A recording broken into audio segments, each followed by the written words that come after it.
Okay. Hello, people. Finally found a place to actually sit down and relax. Hopefully we can stay here for a little bit. Without noise. Without noise. Thanks. Thanks, appreciate it. We're gonna have noise. Just have to deal with it. Yeah. Just get a quick look around. We are actually where the Lincoln Tunnel is on between 9th and 10th Avenue, right near 42nd Street.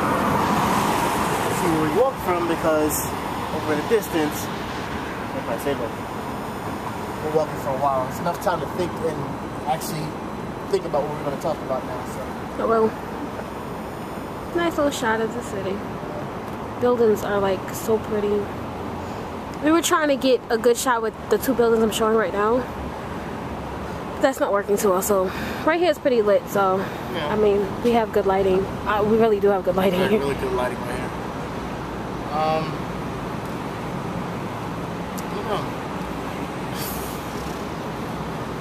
don't know. Running your own business in New York City is tough.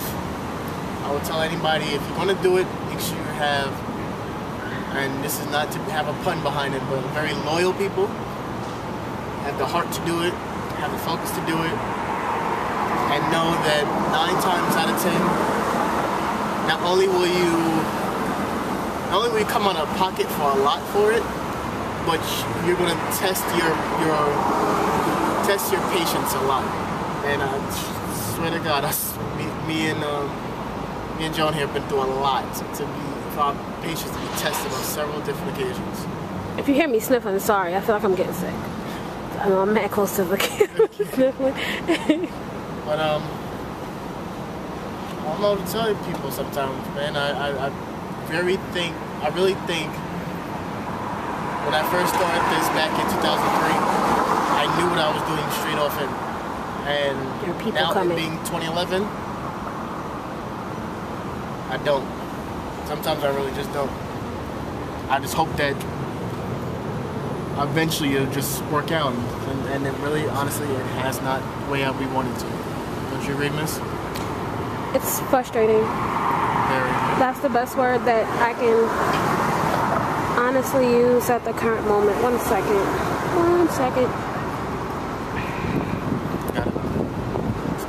Trying to.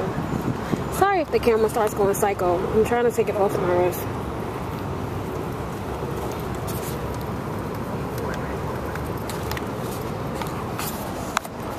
And there's a reason why. Extremely nosy people. Can't stand it. Yeah, it's been extremely difficult in the past couple of weeks, I can say. I mean, we had our showcase.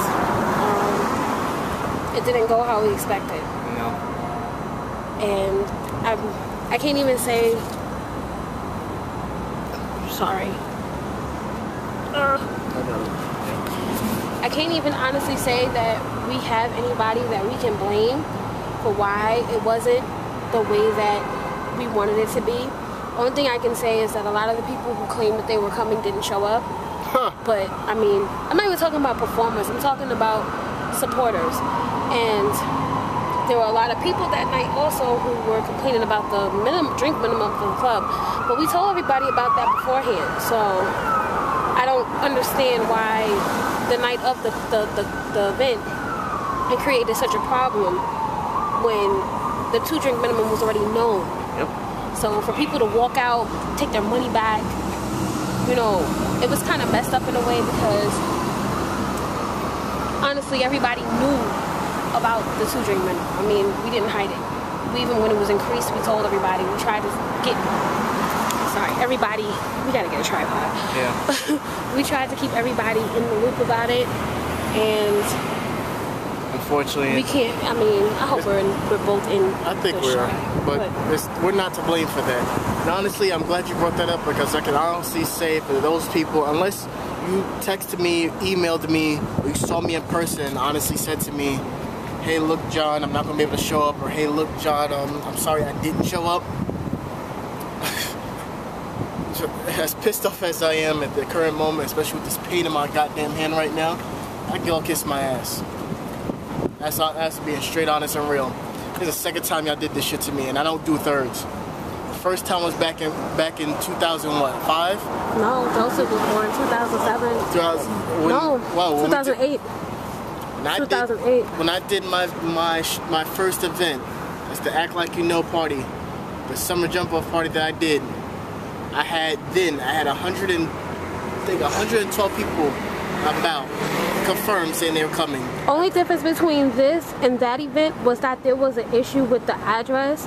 Right. Because the way that the address was written on the flyers was confusing, and it was wrong. Basically, it was the wrong address. It was the right numbers, Correct. but everything was placed wrong on the flyers, which was partly our fault and partly not our fault. I wasn't really involved in it, but I'll say our anyway because, yeah, I'm that kind of person. But it was partly our fault and partly not our fault because, I mean, really, it wasn't.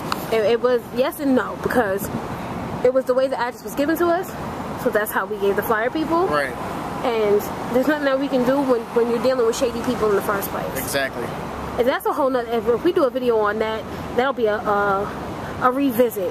And that'll be a whole nother video, which I think we should do. We can revisit that incident because those videos are long gone. We did a long video about that. Those are long gone. But anyway, this is not about that. Exactly. This one is about, I mean, everything was down to a T. The club was in place.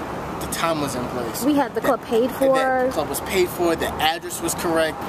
Literally, I cannot do a better hand signal than train station, up and around the corner, club. There was no excuse for nobody. Honestly, nobody has any excuse. And God sure as hell know that half of my damn people that I invited to that thing don't have children. You don't have this, and even that can't be much of an excuse either, because me and John have a child. Exactly. And that was taken care of before we did our event. So nobody else has an excuse. Honestly, and then one thing that Jonah told me that I'm realizing now, I can't keep friends in this business. Honestly. Because the friends that I have that watch me do as much as I'm doing have not supported me the way I asked for, the way I needed it to be. And the bottom line is, if y'all all waiting for me to get famous first, I'm going to pretend I don't know you when I make it. Because I am going to make it. Or when I do, like I said, I'm trying to make sure, like, right, when people are not too much in our shit. But when I do make it, don't come looking for a handout. Don't come looking for a shout out. Sure as hell, if I sign something for you now, you better hold on to it because you're not getting an autograph from me either. I've had it. I've had it. I've had it. I've had it all together. I can't do it no more. I can't. I can't do it no more. Plain and simple. Take it how you want to take it. I'm done. The only other thing we can talk about is what? The way how the things are going with the company. I think I don't know if the video is going to show it, but as we said before, it talks about 2 other people. They know who they are. They're watching the video.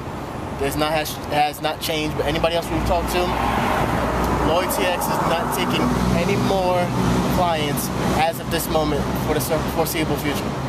It may change in the future, but right now we're not taking any more clients. No way. We are still a managing company because we do have artists that clients that we do manage, but there will not be any new ones as of right now.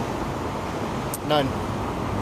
We're strictly going the promotional route. If you want promotions for anything from interviews to Twitter blasts, features on YouTube, Tumblr, fine. Other than that, don't ask me about management. Don't. So there's a whole group of people coming, so we're going to stop the video and come back after they pass.